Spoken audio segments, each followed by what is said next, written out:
اور مجھ پر تبصرہ کرنے والے جتنے مبصرین ہیں وہ یہ بات بڑے ذوق شوق اور خوشی کے ساتھ سماعت فرمائیں کہ میں آپ کے تبصروں سے نہ متاثر ہوتا ہوں، نہ آپ کے تبصروں سے اپنی پالیسیاں بدلتا ہوں، اور نہ ہی میں نے بدلنی ہے۔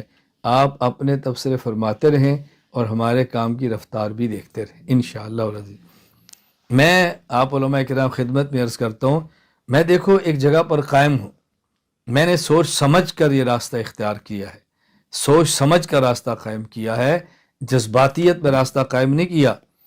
مجھ پر تبصرے نہ کرو، دلیل سے قائل کرو، گالیاں مت دو، دلیل سے قائل کرو، میرے خلاف منفی پروپوگنڈے مت کرو، دلیل سے قائل کرو، ہمیں مارو مت، ہمیں دلیل سے قائل کرو۔ ہم دلیل سے قائل ہونے والے لوگ ہیں، مار کٹائی اور پروپوگنڈے سے متاثر ہو کر اپنے کام کو چھوڑنے والے لوگ ہم نہیں ہیں۔ یہ بات ذہن نشین فرما لیں، ایسا نہیں ہو سکتا۔ ائمہ اربعہ کو ذرا دیکھیں نا، کیا ان کا مزاج تھا، اللہ اکبر۔ ائمہ اربعہ کو دیکھیں کیا ذوق تھا، حضرت امام بخاری رحمہ اللہ کے دیکھیں کیا ذوق تھا، سبحان اللہ۔ میں ایسے درمیان میں بات آئی تو میں بات کہہ دیتا ہوں۔ ظاہر ہے جو بندہ کام کرتا ہے اس کے اوپر الزام بھی لگتے ہیں، جو کام کرتا ہے اس کے خلاف فضا بھی بنتی ہے، جو کام کرتا ہے اس کے خلاف حسد بھی ہوتا ہے، جو کام کرتا ہے اس کے خلاف یہ ساری چیزیں ہونی ہوتی ہیں اور اس نے برداشت کرنا ہوتا ہے۔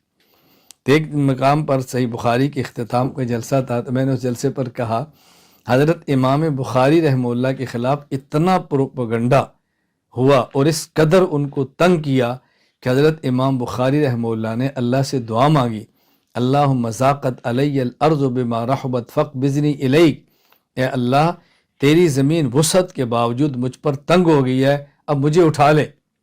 میں نے کہا حضرت امام بخاری نے دعا مانگ لی تھی، میں نے کہا وہ مقلد تھے حضرت امام شافعی رحمہ اللہ کے، میں بہت چھوٹا ہوں لیکن میں مقلد ہوں حضرت امام اعظم ابو حنیفہ رحمہ اللہ تعالیٰ کا۔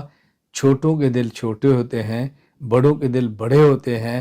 میں چھوٹا ہوں لیکن میرا امام بہت بڑا ہے، اس بڑے امام کی نسبت ہے کہ میں یہ کہتا ہوں جو کرنا ہے تم نے کر لو، جو فضا بنانی ہے بنا لو، جو گالیاں دینی ہے دو لو، پروپوگنڈا کرنا ہے کر لو، منفی تبصرے کر لو، ہمارے خلاف جتنا میدان آپ سجا سکتے ہیں سجا لو۔ میں اتنی جلدی تمہارے پروپوگنڈے سے ڈر کے تم موت کی تمنا نہیں کرتا۔ ہاں اللہ سے محبت کی انسان کہتا ہے کہ یا اللہ اپنی محبت کیا ہمیں عطا فرما، اور ہمیں موت آئے تو اپنے پیغمبر صلی اللہ علیہ وسلم تک پہنچیں، صحابہ کرام تک پہنچیں، اپنے ائمہ تک پہنچیں۔ ہم موت کی تمنا اسی لیے تو کریں کہ اپنے اکابر تک پہنچیں، لیکن تمہارے پروپوگنڈے کے ڈر سے ہم موت کی تمنا کریں، ایسا نہیں ہو سکتا۔ ہم امام اعظم ابو حنیفہ رحمہ اللہ بڑے امام، بڑے دل والے کے مقلد ہیں، یہ بات ذہن نشین فرما لیں۔